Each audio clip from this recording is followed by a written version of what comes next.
नमस्कार, मी सुषमा तुमचं माझ्या चॅनलवर पुन्हा एकदा खूप खूप स्वागत करत आहे। तर आज आपण बनवणार आहोत तर पालक बटाटे भजी। तर या आधी आपण फक्त बटाटे भजी सुद्धा खाल्लेले आहेत, याच्या आधी आपण पालक भजी पण खाल्लेले आहेत, त्याच्या पण रेसिपी आहेच आपल्या चॅनलवरती।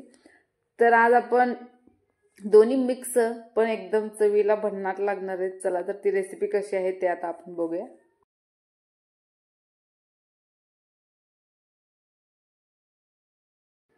तर सगळ्यात पहिल्यांदा मी एक बाउल घेतलेला आहे। तर बाउल मध्ये आपण बेसन पीठ घेऊया।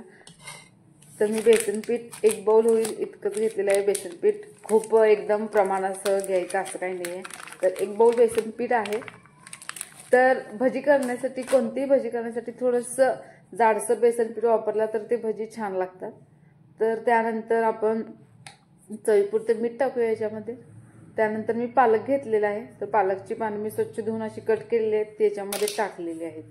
तर हे आता आपण व्यवस्थित पाणी ऍड करत थोडं पाणी ऍड करत मिक्स करून घेऊया। ह्याच्यात सोडा वगैरे घालण्याची काही सुद्धा गरज नाही आहे। तुम्ही फक्त व्यवस्थित मिक्स करून एक 5 मिनिटं साईडला ठेवून द्या, मस्त आपले हे भजी होणार आहेत। तर याच्यात सोडा वगैरे काही घातलेलं नाही आहे। ओवा जर तुम्हाला हवा असेल तर तुम्ही याच्यामध्ये ऍड करू शकता। त्यानंतर आपण बटाट्याचे स्लाइस घेतलेले आहेत। तर बटाट्याचे वरचे साल न काढताच मी बटाट्याचे चिप्स असे पाडलेले आहेत आणि त्याच्यामध्ये ऍड केलेले आहेत। तर हे व्यवस्थित आता आपण असं मिक्स करून घेऊया।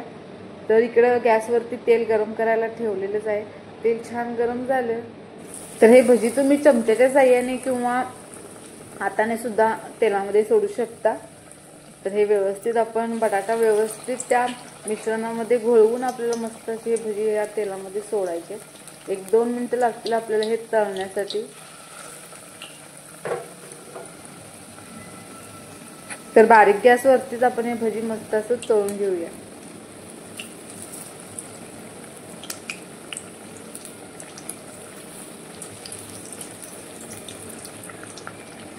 तर भजी छान क्रिस्पी होण्यासाठी आपण थोडा वेळ जास्त वेळ याच्यामध्ये पण बारीक गॅसवरती भजी तेलामध्ये तळून घेऊया।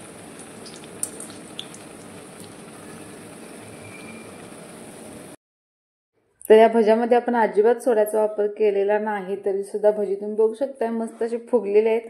तर हे भजी मस्त असे आता आपला तळून झाले तर आता आपण हे काढून घेऊया। आणि तुम्हाला माझी आजची साधी सोपी पण एकदम चवीला भन्नाट लागणारी पालक बटाटे भजीची रेसिपी कशी वाटली ते नक्की सांगा। जर तुम्हाला आवडली असेल तर लाईक करा आणि चॅनलला सबस्क्राईब करायला विसरू नका आणि तुम्ही पण घरी नक्की ट्राय करा। थँक्यू।